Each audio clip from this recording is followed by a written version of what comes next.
Sabi ni Shine, ito question na. Ano po unahin, car o bahay? May 18 months kami at mga anak po ako sa June. Military po kami both. Nasa province.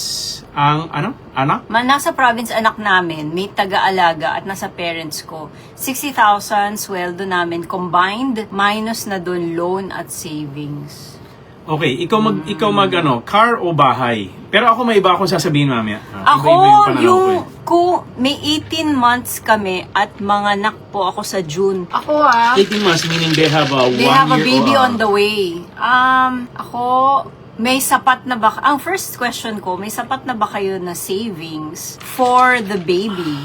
Yung pagpapanganak mo, I think that would be more priority than a car or a house. But definitely dapat kasama sa long-term plans mo yung pagbubukod kasi long-term nag-aalaga, yung parents nag-aalaga sa anak. So, okay lang ba kayo dun sa setup na yun? Kasi parang, are you okay with your parents na syempre, bibigyan nyo sila ng pera pang paalaga dun sa anak? As, okay lang ba sa kanila yon? Hindi ba yon magkukos ng sumbatan down the line? Pero ako, pinaka-short-term answer ko dyan is, sapat ba ang ipon ninyo for the baby that's coming? I think that's the more priority than a car or a house. Okay, sa akin car and bahay, both are, kung hindi nyo gagamitin for Grab yung kotse, between the car and the bahay, mas asset yung bahay.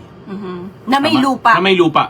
Hindi condo. So, bahay at lupa ang mas asset compared sa kotse if yung kotse hindi mo siya pagkakakitaan. But, differing opinion lang, parang sa amin, although both of you military, may maayos kayong sweldo, mas maganda sa amin if more than the car tsaka bahay, mas maganda yung pera nyo, gamitin nyo na magsama kayong lahat sa isang bahay. Alam ko it's so comfortable na ibigay sa parents para paalagaan yung anak. But kami, we believe na yung 0 to 13 years old, yung formative years ng bata, maganda yan talagang magkakasama kayo. Ngayon, starting 14 onwards, dahan-dahan na yan, medyo ile-let go mo na yung bata. Although sa Pinoy, minsan, hindi nilelet para tumayo sa sariling pa. So, yung 0 to 13, lalo na baby yan, hindi kami pabor na example, RM, bumili kami ng bahay, bumili kami ng 2 kotse, Mercedes-Benz or sports car, mamahaling kotse, mamahaling bahay. Tapos magkakahiwalay kayo, parang hindi kayo nagkikita,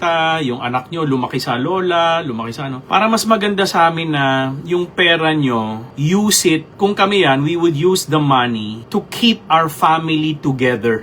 Para lumaki yung bata na mula 0 hanggang 13 years old, magkakasama kami araw-araw, kumakain kami together, may bonding sila sa tatay, may bonding sila sa nanay, yung may usap, may kain, may memories, ganun. Mas doon namin ilalagay pera namin rather than buy muna a car. Parang nagiging trend yata yun. I'm not sure. I'm hearing a lot alin? na yung nagtatrabaho tapos yung kids nandun sa parents. Alam mo yun, hindi nila kasama yung parents, hindi kasama yung mga anak nila habang lumalaki. Yes. Nandun sa parents. So parang hindi sila lumaki sa inyo. Parang hindi nyo na experience yung kabuuan ng pagiging isang magulang. This is RM, Relationship Matters. Your online ninong and ninang saying, wag pera-pera lang ang pagkuha ng ninong at nina.